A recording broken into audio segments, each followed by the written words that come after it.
Hey folks, welcome to another Maza's Mobile Musings.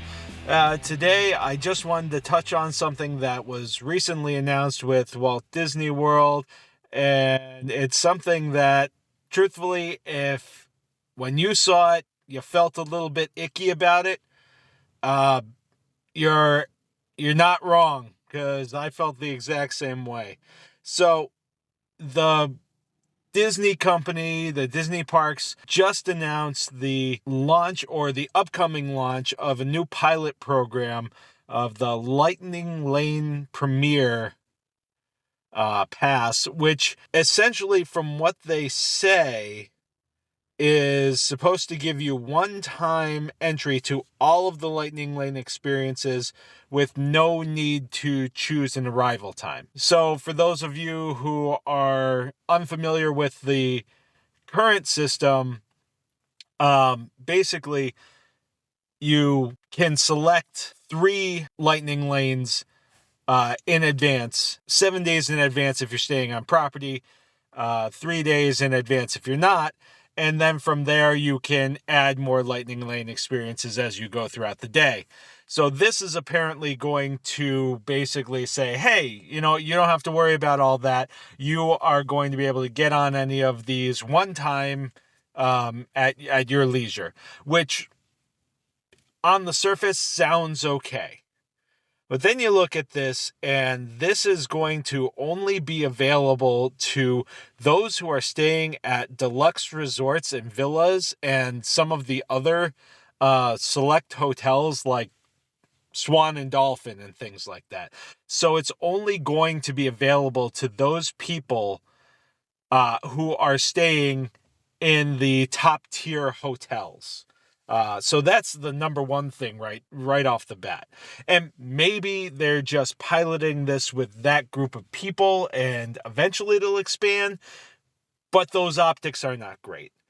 Also with this, in addition to all the Lightning Lane stuff, you're going to have access to the photo pass stuff for the ride. So if there are videos or photos associated with the ride, you'll get those as part of this package. So where this gets really mind-boggling for me is the costs. This is going to cost anywhere from between $129 to $449 per pass, plus tax, per day. You're only able to use this at one park per day. And so it's going to be somewhere between like $130 and $450 per person to use this service. And you're charging that to the people who are already presumably paying the most. And I'm unclear as to whether or not DVC members are included in this. I would assume so, because those DVC villas and resorts and such are deluxe resorts, so I would think so. But either way, it's just on top of the biggest thing here is it feels like Disney is creating even more of a class system that really just doesn't sit well with me. I'm one who feels that Disney catches a lot of strays and, gets a lot of gets a lot of criticism when things don't go right, and then don't get the credit when things, go right, or they actually hear feedback and respond accordingly. Like, I think the changes that they made from Disney Plus to the new Lightning Lane multi-pass and multi-lane single pass systems, I think that those were a direct result of them listening to feedback to the Genie Plus thing. Now, I didn't have huge problems with Genie Plus the way that some people did, but enough people had concerns about it or had critiques on it that they made an adjustment. And, for all of the complaints that they got, I didn't hear as much praise for them, shifting and getting things more right and actually giving people what they said in their feedback they were looking for from a program like this. But anyway, I feel like this is just, I don't know who they're going for with this. And I don't know. It's just creating more and more of this thing that it's just like, if you don't have money, yeah, well, sure, you can come, but, good luck. And now Eileen and I and Megan go more frequently than others. And we're very fortunate in that respect. But we'd never be able to use something like this. Never. I mean, we stay at deluxe hotels because there's a value that's attached to the Disney Vacation Club that makes that work for us. And certainly that doesn't work for everybody either.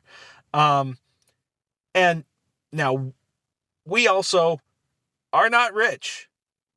Eileen's a school teacher. I'm an editor at a community newspaper. We have just decided that we are going to use our entertainment discretionary money on Disney, as opposed to, some people like to work on cars. Some people, collect, Lego sets. Some people, whatever it is you do, people choose what they're using their money for. And we use our money to go to Disney more often than not. Though, listen to our upcoming episode, because we did take a little bit of an impromptu trip to Montreal, and that'll be a bunch of fun because Eileen and Megan are going to be part of that podcast and talk about some of the cool experiences we did there. But that's getting off the topic. Essentially, they're creating this thing that is so exclusive, it just feels gross. It really feels gross. And it feels like they're leaning into this, almost like a caste system, where if you are not among the ultra rich who can just pour money into Disney, the experience is not going to be as enriching or fulfilling for you. And there's always going to be limitations on what people can afford, what they can do, etc. But augmenting that is not what the Disney experience is supposed to be about. I have a real, it's a feel thing, and this feels wrong. It feels like you are being even more exclusionary, and Disney is not supposed to be a place where people feel excluded, and Disney, you can go to Disney doing the bare minimum, not even getting the Lightning Lane multi-pass, or not even buying a Lightning Lane single pass, and still have a great time, still have a great vacation. The Disney effect is still there. But when you do things like this, it diminishes it. And Disney's sending a message. Now, I know that they did some things to kind of adjust and discount some of their shorter stays, trying to cater those to those who may not be able to afford like the 5 to 7 night stays. So there's something to that. But it just feels like they are leaning into an element of exclusion that they really shouldn't be. And let's, beyond all that, that's the feel part of it. The other part of it is, when is this actually ever going to be $129? There might be like 2 days, and it's never going to be at Magic Kingdom or probably ever Epcot. I mean, you're probably going to have a few days at Animal Kingdom where it's going to be $129. And really, you look at Animal Kingdom, it has, I think, the fewest number of Lightning Lane eligible attractions, period. You've got Dinosaur, which is at a date yet to be determined is going to be going away. You've got Expedition Everest. You've got the Feathered Friends in Flight, which I don't know. Would you ever actually need Lightning Lane for that? I've never done that experience, but I feel like that's something that is still readily available to most people. Festival of the Lion King, which I've never seen a need for a lightning lane for that. The Finding Nemo show, which I haven't seen, and was closed for the past few years when we've been at Disney. So I can't really speak to that. It's Tough to Be a Bug, which is also going to be going away soon, in lieu of a new show. Cali River Rapids and Kilimanjaro Safaris, and I think that's it. You've also got the Flight of Avatar, I believe. Is that? I don't know. Anyway, so it's a very limited amount, and that's going to be reduced even further. And you're talking, like $150 per person almost per day, not including tax. Who are you aiming this towards? Like, because it feels like even like as a normal, I mean, we're a middle class family, and I look at this and I feel like, you're creating a program that excludes the vast majority of the people who want to experience Walt Disney World. It just boggles my mind. It feels now.